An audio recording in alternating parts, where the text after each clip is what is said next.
እና አባቷ ኖላዊ በስተመጨረሻም እንግዲህ አቶ መስፍኔ ቤት በመሄድ እጅግ በጣም አመስግነዋል። ምክንያቱም ከሕክምናው ሙሉውን ወጪ ስለሸፈኑትና አባቷን ስላዳነላት እንዲሁም ደግሞ አቶ ኖላዊ አቶ መስፍኔ የሚባለውን እኔ ማመስገን እፈልጋለሁ፣ እባክሽን ልጄ ውሰጂኝ በማለት እንግዲህ ወደ አቶ መስፍኔ ቤትና ወደ ወይዘሮ ሜላት ቤት ቀጥታ በመሄድ እንግዲህ አመስግነዋል ማለት ነው። ስለ ሀናም አቶ ኖላዊን እንግዲህ ያው እጅግ በጣም እንግዲህ መስፍኔ ሲጠይቀው ነበር። ምክንያቱም እሱ ፍላጎቱ ሀና ልጁ እንድትሆን ነበረ። ከዚህ በፊት በደኔ ምርመራው ላይ እንግዲህ እንዳለው እንግዲህ እንደተሰማው ምናለ ፈጣሪ አንቺን አሳይቶ ባልነሳኝ በማለት እንግዲህ በሀና ስነ ምግባር እጅግ በጣም የተደመመው አቶ መስፍኔ ምን አለ ሀና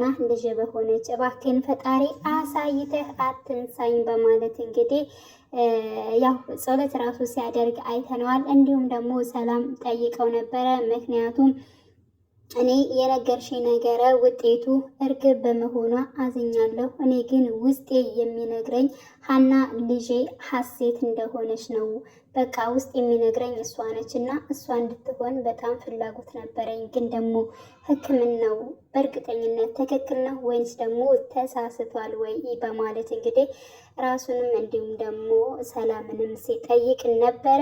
ያልተዋጠለት አቶ መስፍኔ አሁን ላይም እንግዲህ ያው ኖላዊን ማለት ነው የሚጠይቃቸው በርካታ ጥያቄዎች ነበሩ። ለጥያቄዎችም እንግዲህ ያው ኖላዊ ሲመልሱ ነበረ። ምክንያቱም ምንም ነገር የሚያውቁት ስለሌለ ያ ማለት እንግዲህ የደኔ ምርመራ እንዳደረገች እና ቤተሰቦቿን እንዳገኘች ወይንም ደግሞ ፎቶዋንና እንዲሁም መስቀሏን የሰረቀችው ልጅ ያው ራሷ እርግብ እንደሆነች ሀና ግልጽ አድርጋ ለአባቷ ስላልነገረችው እሳቸውም ግራ ገብቷቸው ምንም የመለሱለት ነገር የለም። ግን ደግሞ ሕክምናውን ሙሉ በሙሉ ወጪ አድርጎ ስላሳከማቸው ግን ምስጋና አቅርበውላቸዋል። ሰላም ጤና ይስጥልኝ የቻናሌ ተከታታዮቼ ቤተሰቦቼ፣ በያላችሁበት ሰላማችሁ ይብዛልኝ። ለቤቴ አዲስ የሆናችሁ የደውል ምልክቱን በመጫን ቤተሰብ የሆኑ ነባር ቤተሰቦቼም ስለምታበረታቱኝ ከጎኔ ስላላችሁ እጅግ በጣም አመሰግናለሁ። እንግዲህ ያው እጅግ በጣም የምንወደው ተከታታይ ድራማ ኖላዊ በክፍል 53 ሁላችንም በጉጉት የምንጠብቀው ይሆናል። በክፍል 53 ምን ይፈጠራል፣ ምን ይሆናል የሚለውን ነገር እንግዲህ አብረን የምናይ ይሆናል። በጉጉት እንጠብቀዋለን። እንግዲህ በባለፈው ፓርት ላይ ያው በክፍል 52 ላይ በተደረገው ነገር እጅግ በጣም ሁላችንም ደስ ብሎናል። ሀኒቾም እጅግ በጣም ደስ ብሏታል። እንዲሁም ኖላዊም እጅግ በጣም ደስ ብሏቸዋል። ምክንያቱም የሕክምናው ወጪ ሙሉ በሙሉ አቶ መስፍኔ በመሸፈን እንግዲህ ኖላዊ በጣም ሰላም ሆነው ሙሉ ጤንነታቸው ደህና ሆነው ነቅተዋል። ሲነቁም ደግሞ ሀኒቾንና እንዲሁም ደግሞ አሴርን እቅፍ አድርገው እጅግ በጣም ደስ ብሏቸዋል። ከዚህ በኋላ አታዝኑም ልጆቼ፣ ጸሎታችሁ ተሰምቷል፣ ደህና ሁኛለሁ በማለት እንግዲህ ሀኒቾም እንዲሁም ደግሞ አሴር እጅግ በጣም ደስ ብሏቸዋል። እንግዲህ አሴር አሁን ላይ ስለ ሀና ፎቶና መስቀል መሰረቅ ያለውን ነገር አጠቃላይ እንግዲህ ተምቹ ነግሮታል ማለት ነው። እንግዲህ ግራ የተጋባው ተምቹ ስለ ሀና የደኔ ምርመራ መቀየርና የቤተሰቦቹ ውጤቱ የእሷ እንዳልሆነ የእርግብ እንደሆነ ባወቀች ሰዓት ሀና ከፍቷት ነበረ። በዚያን ሰዓት እንግዲህ ተምቹ ነበረ ከነ ሀንቾ ጋር ያው ሀናና እንዲሁም ደግሞ አሴር ሲያወሩ ነበር እየሰማቸው። ተምቹ ስለምንድን ነው የምታወሩት ብሎ ተምቹ አሴርን ጠይቆት ነበረ። ሀና ስለ ሕክምና ጉዳይ ነበር፣ የደኔ ምርመራ አድርጋ ነበር እና ሀና የኖላዊ ልጅ እንዳልሆነች መቼም ታውቃለህ። ስለዚህ ያሳደጋት አባቷ እንደሆነ እንጂ ወላጅ አባቷ አይደለም በማለት እንግዲህ ነግሮት ነበር። እንዴ እሱ ወላጅ አባቷ አይደለም እንዴ? እኔ እኮ ወላጅ አባቷ መስሎኝ ነበር በማለት ተምቹም ይመልሳል። አይ አይደለም፣ ግን ደግሞ እንደ ልጅ ተንከባክቦ ያሳደጋት ነው እንጂ ትክክለኛ ልጁ አይደለችም። ግን እሷ አሁን ላይ ቤተሰቦቿን አግኝታ ነበረ። ግን ደግሞ ያው ከቤት ውስጥ እንግዲህ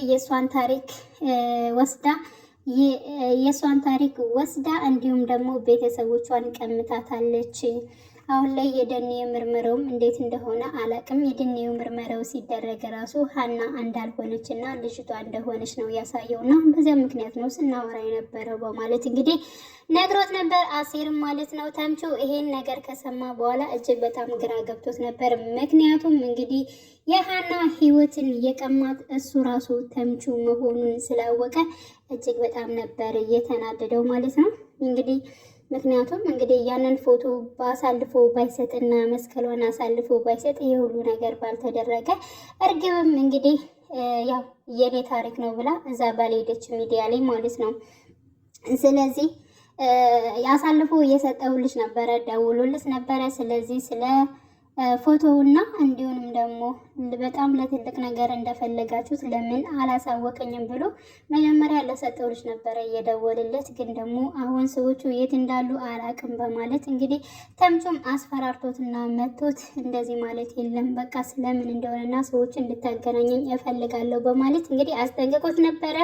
ተምቹ እንደዚያ ካለው በኋላ ግን አብሮ ከወይዘሮ ባዩሽ ጋር የሚሰራውን ሰውዬ አናግሮት ነበር። ልጁ እንደዛ ካናገረው በኋላ ግን ከዚህ በኋላ ተምቹ የሚባል ልጅ እንድታገኘውም አብራችሁም ሁናችሁ እንዳያችሁ አልፈልግም፣ ስልክህን አምጣ በማለት እንግዲህ ተምቹ የሚደውልበትን ስልክ ራሱ ቀምቶ ከባዩሽ ጋር የሚሰራው ደርባ አበሯ ማለት ነው እና ልጁን ተቆጥቶ መልሶታል። ግን ደግሞ ተምቹ ልጁን አግኝቶት ነበረ። ስለዚህ እንዴት ከኔ ተሸሻለ በማለት አሁንም ቀጥቀጥ አድርጎ ከመተው በኋላ ያው እንግዲህ ከአሴር ጋር በድጋሚ ተገናኝተው ነበረ። ስለዚህ አሴር ደግሞ ግራ ገብቶታል። የተምቹ ጸባይ እጅግ በጣም ተቀይሯል። ምንድነው እንደዚህ ግራ የምትጋባው?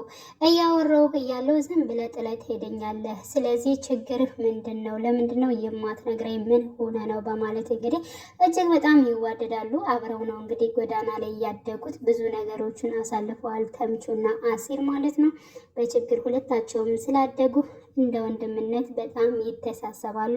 አንዱ ሲያጠፋ አንዱ ይቆጣል። እንግዲህ አሴር አሁን ሌብነት አቁሟል። ተምቹም እንደዚያው አቁሟል። ግን ደግሞ ተምቹ አንዳንዴ እንደዚያው ይሮጣል ማለት ነው። ታስሮም ነበረ ከእስር ቤትም አሁን ቅርብ ጊዜ ነው የወጣው። ግን ምን እንደተፈጠረና ምን እንዳሳሰበ እንደዚህ የሚያስጨንቅን ነገር እንድትነግረኝ እፈልጋለሁ በማለት እንግዲህ ያው ተምቹም ነግሮት ነበረ።